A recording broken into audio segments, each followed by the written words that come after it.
Sebenarnya histogram itu apa sih teman-teman? Histogram adalah diagram batang yang digunakan untuk menunjukkan distribusi data numerik. Data yang dikelompokkan ke dalam interval-interval tertentu lalu ditampilkan dalam bentuk batang.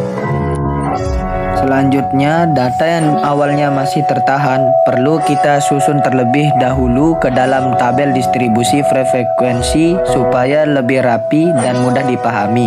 Setelah itu, data tersebut bisa diubah menjadi grafik, histogram, poligon, ataupun OGIF.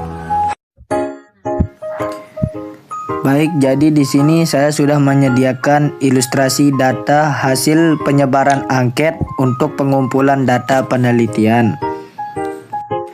Baik, langkah selanjutnya, kemudian kita tentukan jumlah data dengan menuliskan simbol N, kemudian gunakan formula tanda sama dengan konta sehingga muncul tanda kurung, kemudian kita blok seluruh data, disajikan, tutup kurung, dan kemudian tekan Enter. Selanjutnya, kita menentukan nilai maksimal data dengan menggunakan formula tanda sama dengan max, sehingga muncul tanda kurung, kemudian blok data yang akan disajikan, dan tekan Enter.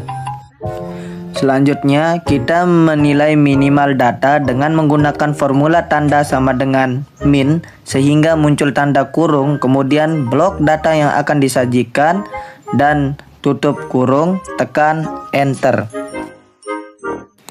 Lalu kemudian kita menentukan jangkauan data dengan menulis range dengan cara membuat formula sama dengan nilai terbesar atau nilai yang dikurangi nilai terkecil atau min, dan kemudian Enter.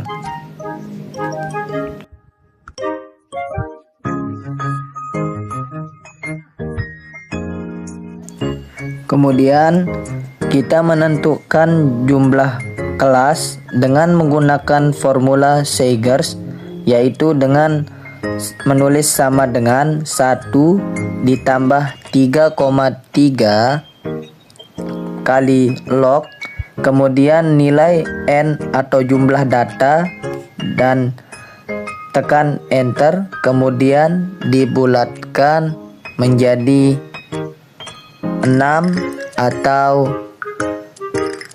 7.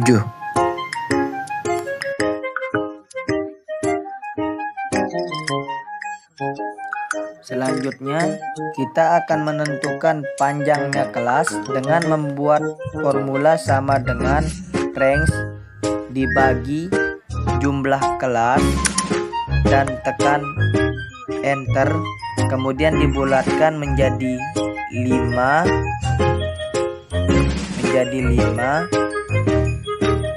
atau 6.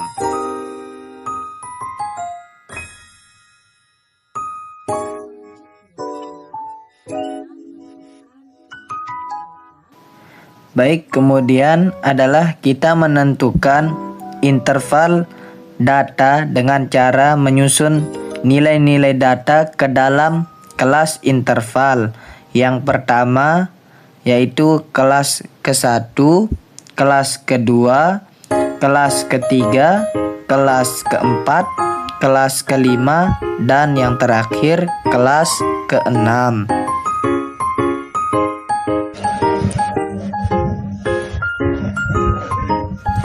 Kemudian pada bagian selanjutnya di sini di ujung bawahnya kita masukkan dulu nilai datanya yaitu 61.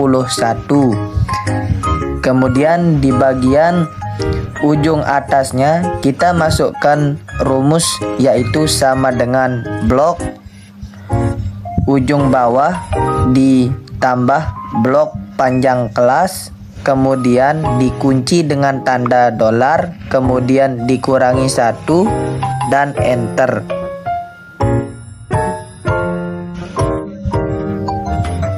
Kemudian di bagian ujung bawah kita masukkan rumus sama dengan blok ujung atas ditambah 1 kemudian Enter. Lalu di bagian barisan keduanya lakukan hal yang sama. Setelah itu kita seret pojok bawahnya dan kemudian akan dijumlahkan dengan sendirinya.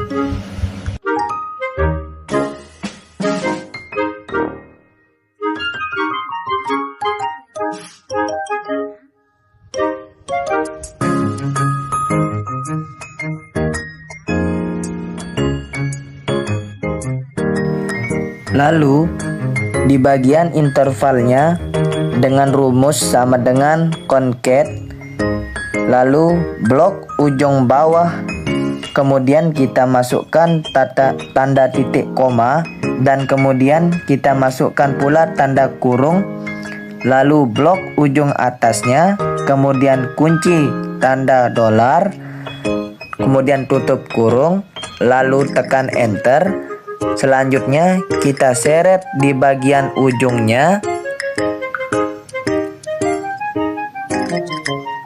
dan inilah hasilnya.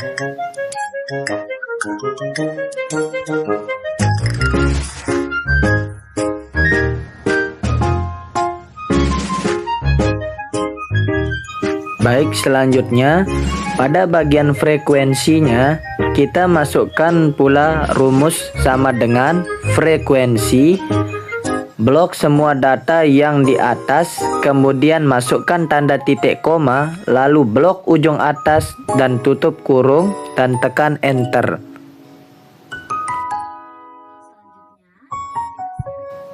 Selanjutnya seret bagian ujungnya dan inilah hasilnya. Untuk mengetahui hasil frekuensinya kita masukkan rumus sama dengan sum, kemudian blok frekuensi, kemudian tutup kurung dan tekan enter. Kemudian tahap selanjutnya untuk menyajikan data tersebut dalam grafik, kita harus menyiapkan tabel distribusi frekuensi untuk data tersebut. Lalu pada tahap selanjutnya, blok semua data interval dan frekuensi, kemudian klik insert, lalu pilih insert kolom cars sehingga gambarnya seperti yang ada pada video ini.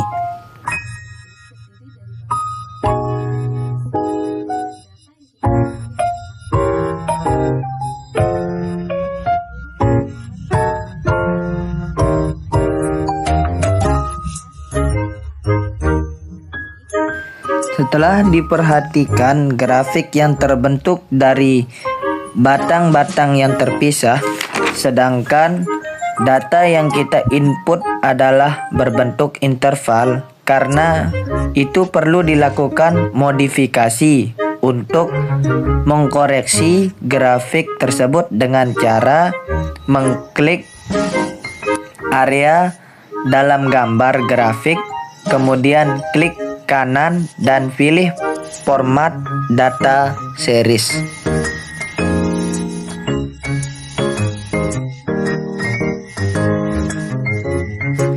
Selanjutnya kita klik file and length, kemudian klik folders, lalu pilih shortline, kemudian pilih warna putih atau hitam, dan di sini saya menggunakan warna hitam untuk memberikan pemisahan masing-masing antara data kelas interval sehingga gambarnya muncul seperti yang ada pada video ini. Tahap selanjutnya, batang-batang grafik yang terlihat seperti yang ada di dalam video ini, itulah yang disebut sebagai histogram.